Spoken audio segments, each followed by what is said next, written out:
Yeah, thank very much. And thanks very much for this invitation.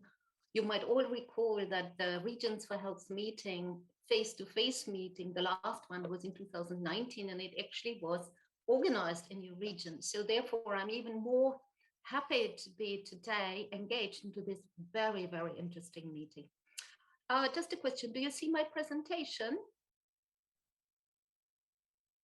Yes, thank you. It's clear. Super. So I'll just go ahead. So what I will be presenting shortly is a little bit about some of the experiences we had with which some of the regions told us at our last meeting, which was held in Moscow a few weeks ago. But then I will be going over to the situation in the European region and also pose a few questions to you as a result of some of the reflections we have been doing. Um, oh, I have to see how to move this on. So what is the Regions for Health Network? The Regions for Health Network are 34 regions coming together across the European region with a strong representation from the EU countries. And we have only one big member, which is the Moscow region from the eastern part, but we are currently working on getting more membership from the remaining eastern part of the region. So, sorry. Yep. What are our objectives? The objectives are actually to advocate for the rights of health at the highest level, to focus on prevention, protection, and health promotion, acting as a bridge between the national ambition and the local delivery, and being an innovation hub, collecting and sharing data, evidence, and good practice. And this meeting is just one of the very wonderful examples on how good practice between regions cross-border can be actually shared. So what was the result of some of the reflections we have had at the meeting and the COVID-19 session, with the 34 regions? So the lessons learned in essence are highlighted here. So what has been said is that where a very strong history of good, efficient stakeholder partnership cooperation exists, it was much more easy to activate continuing cooperation and response measures to COVID-19. And this is the essence also on what I heard this morning. A second point was that based on the different phases, different response measures were required with different engagement of different audiences. And there were a range of lessons learned on how to do this at various levels. The third lesson is that a flexible system needs to be in place to allow for rapid adjustments based on the various phases, but also based on the needs of the people. That also we heard this one this morning. The fourth one was a focus on equity throughout the response and maintained throughout the response is not easy, but that also needs further investigation and further action. A very adaptable, rapid primary healthcare response system. We all know how much our doctors and our healthcare professionals, but not only in the hospitals, but specifically the general practitioners, the pediatricians, were run over by the response, with the response. And we heard also this morning that the differences in the response measures were critical and were very different to be dealt with between the different healthcare systems.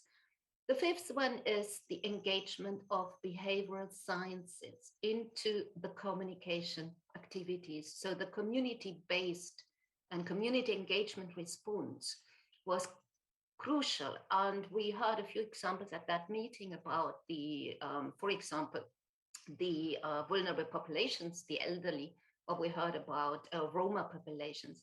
And a lot was done about the use of mediators in the community response or the behavioral response. Another aspect which was also highlighted was, in particular to the media, as the evidence explained properly. And this is even more difficult, as we heard this morning, when we're dealing with 3 different languages.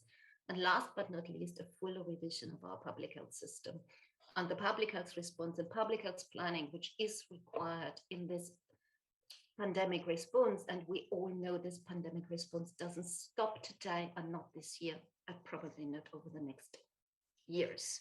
So therefore, I now come a little bit to what is the situation in the region. And then after this, I will be posting a few questions to you. I mean, alone in the last 24 hours, we have been seeing more than 260,000 new cases, almost 4,000 deaths from 40 countries. And you can see that a couple of the countries which are part of this regional debate are Germany, for example, which is number 2 in the European region, as well as you can see the Netherlands with a huge increase of number of cases. These are not the only country. We are seeing it almost across the region. The fourth wave is fully affecting us. And that brings me to the next point, and you don't see it well here. Let me move that slide a little bit, that the age distribution is also very critical now, because it's mainly focused on the younger age groups. And this also is confirmed by what I heard in the first study today, that the behavioral responses, the public health measures, the individual measures taken have been decreasing significantly over time, not only in the example we had this morning, but across the whole of the region. And going forward, there are some, just let me move this again. Yes, that's better. There are some positive trends, though. This is a subnational representation of the increase over the last week, actually, in terms of numbers. And you can see some good, let's put it like this, information about stabilization, the region we are dealing with, but we also need to consider that we are dealing more than 99% still with the Delta variant. Having said this, the big risk of Omicron is forthcoming, and some of you might have seen the study of the London School of Hygiene and Tropical Medicine. It's unpublished, but it's already online, on the effect and the potential scenarios of the effect Omicron could have in England. However, this could be very similar to some of our countries, and particularly also the regions we are now talking about. In terms of Omicron, in terms of transmissibility, we don't have enough evidence yet about higher levels of transmissibility. In terms of the disease severity, again, we don't know yet the clinical outcome and the data under review. There are some claims that it's lesser, the severity of disease is less, but we also were facing in South Africa a population which is much younger as affected. Then we have some evidence emerging about the risk of reinfection because of the immune escape based on the mutations of the Omicron. And the good news is that the PCR can detect actually Omicron, and the antigen testing is still under investigation. There's also many doubts which are not on the slide about the vaccine effectiveness over time and the immune response, even with a booster, as you could see also from the international studies which slowly or steadily are coming available. So there is a lot of unknown which is hitting us, but there is also at the moment still 99%, but it's rapidly taking over. And we don't know yet whether there will be a coexistence of Delta and Omicron, and what is or not, and what is likely to happen.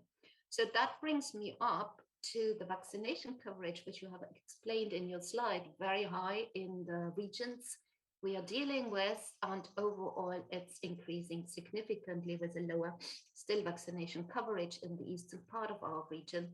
And as you explained, also many of the vulnerable populations as well as health professionals have been going on with the booster update, let's call it like this.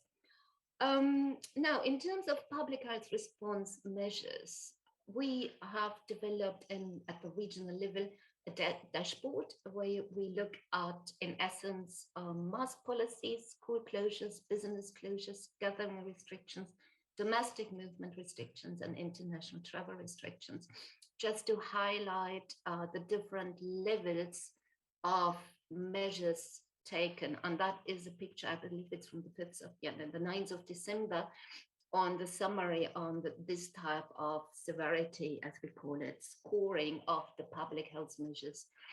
And one of the key issues you're debating here is border closure. I mean, the virus doesn't stop at borders, and that's the key issue. I mean, I want to reiterate here.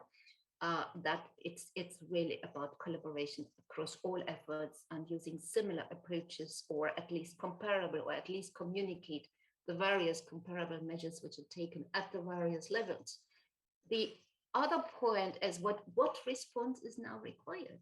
I mean, fourth wave, will we be able to go back what you showed in the first presentation on two individual measures, mask wearing, windows opening, social distancing, not having gatherings of more than a number of people at your house, or not going into restaurants, etc., etc. What is the level we have to take? This is very much, we developed public health adjustment measure matrix, which is very much depending on the transmissibility, on the hospital capacity, as well as hospitalization rates, as well as mortality rates. And based on this, the various levels of community measures or individual measures to be increased over time. So now with Omicron in the forefront, forthcoming, what do we need to do? I mean, besides this, we still need to face the big Delta wave. It is about strengthening surveillance and lab capacity, but we need absolutely urgently reduce the transmission now, and this can only be taken by the individual measures we very well knew about, and the community measures. Now, there are implications for vaccine policy, and last but not least, I mean, it's re-strengthening the capacity of our healthcare system all along the lines, including the primary healthcare system. Now, there are many challenges. I mean, I've just mentioned a range of those, and this is the self-efficacy. This is something you've talked about. I mean, how good are we, each of us, to maintain the measures in place? How good are we to adhere still to the public health measures? We should be taking mask wearing, not going to see friends. I mean, not going to funerals was one of the examples. I mean, etc., etc. There's a huge pandemic fatigue in each and every body of us, including ourselves. There's disorientation. What are we going to do? Is the vaccine still effective? Is it worthwhile? There are behavioral issues, which you could see again in the first presentation, but also in the later presentations, which have affected also that we are seeing a fourth wave of Delta. Hesitancy, there is misinformation, there's a lack of trust, there's an issue about stigma. There are very large economic and social pressures, and you have talked very well about those. So how are we going to deal with this? What are you doing across the regions now present in this in order to face this? How are we together able to scale rapidly up? How do we get the people still trusting us? I mean, how are we going to get people vaccinated, but more than everything, keep to the public health measures which are required? Big question mark. I know that a lot of the lessons which we listened to in our Regions for Health last meeting have been shown to be very effective. However, how good will we be to scale those up rapidly over the next days? Question over and back to you. Thank you, Bettina, for your interesting presentation, also for including Omicron already in the part and in the discussion. And I noticed immediately at the table right here that there was immediately a discussion going on. And Stefan has already one question for you. Stefan?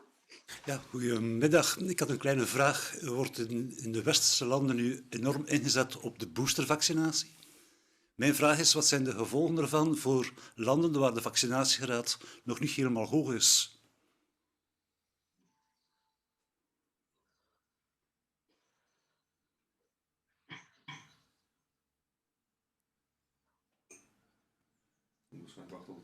Ja.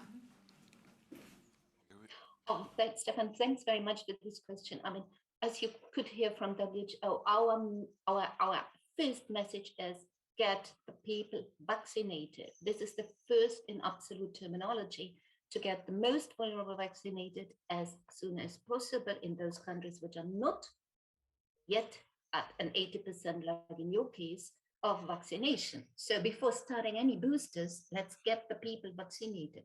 That's the key message we have. Then get the second. I mean, we were on the booster. Message was to have a major level of equity, because this virus doesn't stop at borders, as you know. I mean, if we have a wave ongoing in Italy, I mean, at a certain moment you will be affected, or like we now have in South Africa.